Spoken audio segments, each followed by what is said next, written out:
ദൈവത്തിന് സ്തുതി. പ്രഭാതകിരണത്തിലേക്ക് സ്നേഹവന്ദനം. ഭാഗം 1565. ഇന്ന് ഏപ്രിൽ മാസം 13-ാം തീയതി. ഈ ആണ്ടിലെ 104-ാമത്തെ ദിവസത്തിലെത്തി. ക്രിസ്തുയേശുവിനെ അടക്കം ചെയ്ത കല്ലറയുടെ സമീപത്ത് അവനെ അന്വേഷിച്ചെത്തി അവന്റെ പ്രിയപ്പെട്ടവർ. അവിടെ കാത്തുനിന്ന മാലാഖ അവർക്ക് കൈമാറിയ സദ്വാർത്ത അവനിവിടെ ഇല്ല എന്നതായിരുന്നല്ലോ. പിന്നെ അവൻ എവിടെയൊക്കെയാണ്? അതായിരുന്നു കഴിഞ്ഞ പുലരികളിൽ ഓരോ ദിനവും നമ്മൾ അന്വേഷിച്ചത്. എമ്മാവുസിലേക്ക് 2 ശിഷ്യന്മാർ നടത്തിയ യാത്രയെക്കുറിച്ച് വിശുദ്ധനായ ലൂക്കോസിന്റെ സുവിശേഷം അവസാന അധ്യായത്തില് പറയുന്നില്ലേ? എത്ര മനോഹരമായ യാത്രയായിരുന്നു. അതിനെടുത്ത് വായിക്കാവോ? ഒഴിവാക്കാവുന്ന ഒരു യാത്രയായിരുന്നുവെന്ന് ഏതൊരാൾക്കും വായന കഴിയുമ്പോൾ ബോധ്യപ്പെടും. പ്രത്യേകിച്ച് യാതൊരു ആവശ്യവുമില്ലാത്ത, ശരിക്കും അനാവശ്യമായ ഒരു യാത്ര അല്ലേ?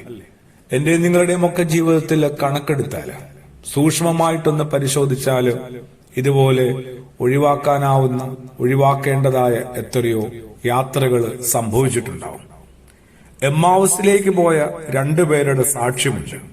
നിരാശപ്പെട്ട്, സംശയിച്ച്, തർക്കിച്ച്, മരവിച്ച്, ആകുലപ്പെട്ട് യാത്ര ചെയ്ത അവർക്കൊപ്പം മൂന്നാമതൊരു സാന്നിധ്യമായി, സ്നേഹമായി, സൗഹൃദമായി യേശു എത്തുന്നുണ്ട്.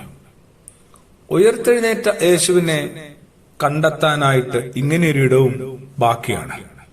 നിരാശപ്പെട്ട് നിൽക്കുന്നവർക്കിടയിൽ സംശയിച്ച്, തർക്കിച്ചും, മരവിച്ചും, ആകുലതപ്പെട്ടും, ഇങ്ങനെ ലക്ഷ്യബോധമില്ലാതെ യാത്ര ചെയ്യുന്നവർക്കിടയിലേക്കും ഉദ്ധിതനായ യേശു ഒരു മൂന്നാമത്തെ സാന്നിധ്യമായി കടന്നെത്തുന്നുണ്ട്. ജീവിതയാത്രയിൽ മനസ്സ് പതറുന്ന വേളകളിൽ തനിയായി പോയെന്ന് ആരുമിനി അധികം നൊമ്പരപ്പെട്ടുകൂടാ. കൂടെ നടക്കുന്ന സാന്നിധ്യമായി അവനുണ്ട്. ചാര, സാന്ത്വനമായി, വചനമായി, അപ്പമായി.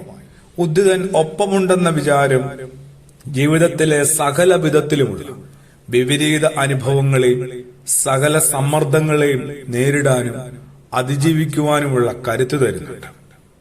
തകരുന്ന, തളരുന്ന ഏതൊരു ഹൃദയത്തിലും ഈ ബോധ്യം വല്ലാതെ ജ്വലനമേകുന്നുണ്ട്. ഹൃദയം വല്ലാതെ ജ്വലിച്ചല്ലോ എന്നൊക്കെയാണ് പിന്നീട് ആ സംഭവം ഓർക്കുമ്പോ ആ ശിഷ്യന്മാര് മറ്റു ശിഷ്യന്മാരോട് പങ്കുവെക്കുന്നത്. ഒഴിവാക്കാവുന്ന യാത്ര പോലും അത് തീർച്ചയായും അനിവാര്യമായ യാത്രയായിരുന്നെന്ന് യേശുക്രിസ്തു ഓർമ്മപ്പെടുത്തുന്നുണ്ട്. എന്റെ നിങ്ങളുടെയും ഒക്കെ ജീവിതത്തിൽ ഉദ്ധിതനെ എവിടെയെല്ലാം കണ്ടെത്താം. അവൻ ഇല്ലാത്ത ഇടമേതെന്നാണ് ഇനി ചോദിച്ച് നമ്മൾ അസ്വസ്ഥരാകേണ്ടത്. അവൻ എല്ലായിടത്തുമുണ്ട്. പ്രാർത്ഥനയോടുകൂടി ആമേൻ.